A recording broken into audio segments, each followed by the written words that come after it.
Welcome to Sylvia Stingray. Hey guys, welcome back to my channel. It's me, Sylvia, your Yuri Manhwa translator. Guys, good afternoon.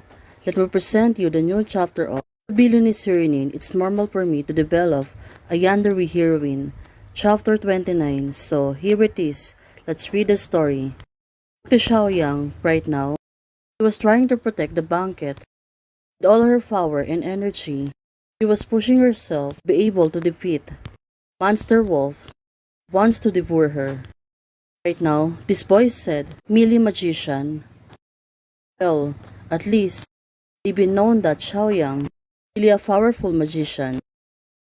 Now, she's trying to defend herself, also defend the banquet.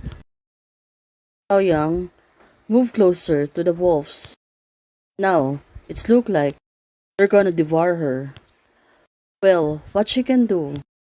Wolf is getting crazy, and crazier. Right now, are really close to hers. But Xiaoyang, since she was good at playing swords, now she gracefully waving her swords. Three-headed wolf was in the battle. Now the three heads falls on the floor. The wolves are really destroyed. For Xiaoyang, it was really an easy peasy to her. Looking at her, she looked back and she looks really serious. No one's gonna mess with me. Well, it was right. Possessing a magical power, also swiftly moves, really defeated that monster. Xiaoyang is so handsome. Everyone is praising Xiaoyang. Seems that we're gonna see the lights.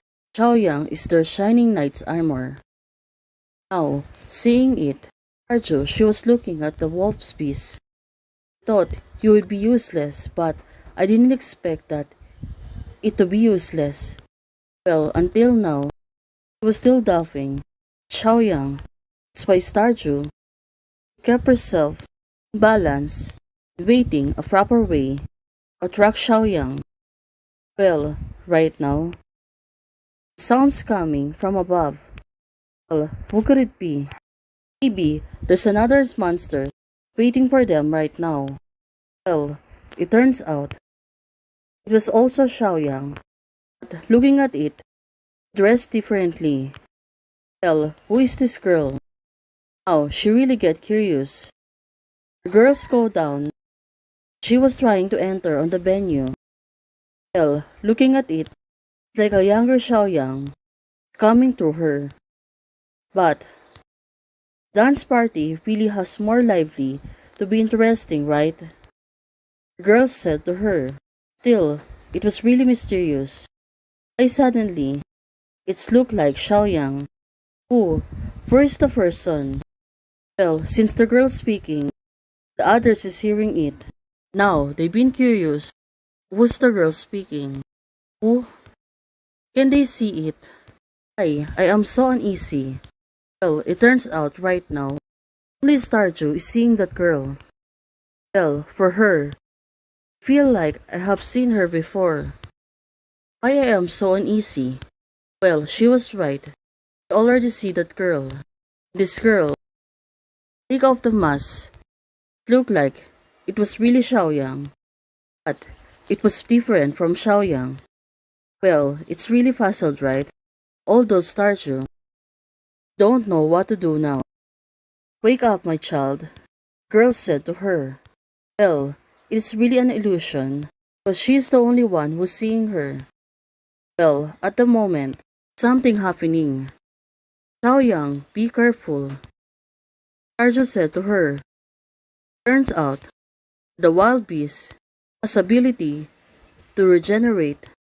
Now it's like the beast will transform into her form. Arjo said, what weird thing is that? Well, she was surprised. Also for Xiaoyang. Xiaoyang said, Starju.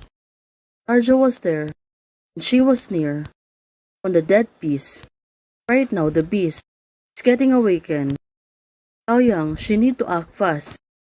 She need to help Starju. Although right now the beast generates quickly. Now it's going to heal the destroyed body.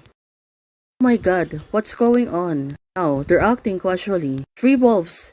It regenerates again. Well, they are right. Generation. It was really troublesome for Starju. Also, Xiaoying. Right now, the beast.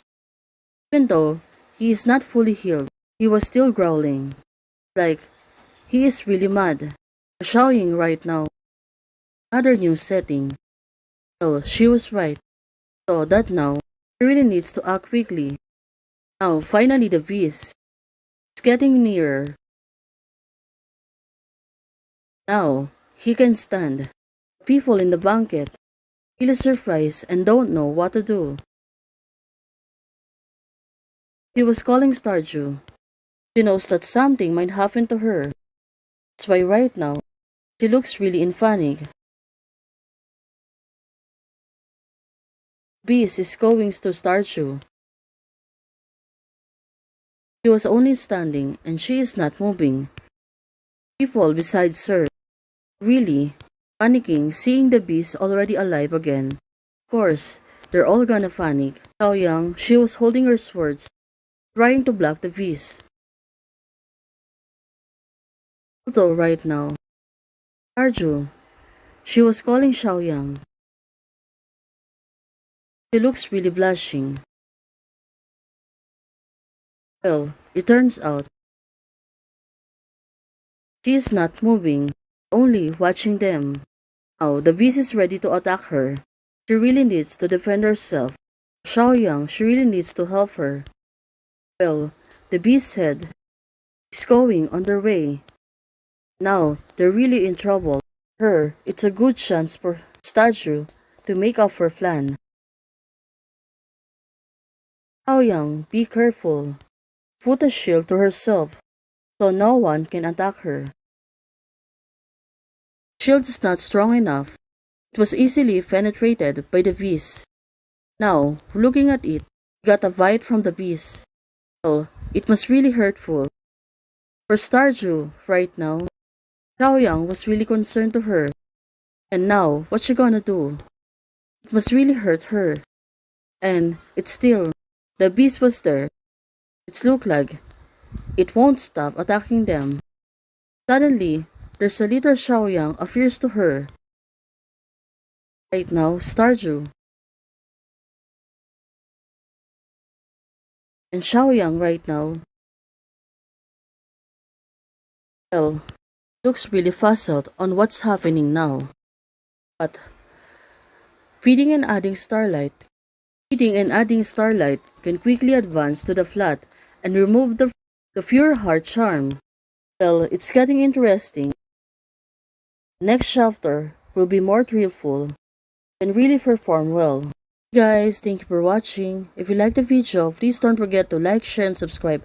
Do comments and turn on the notification bell to keep you posted on my everyday updates. Bye!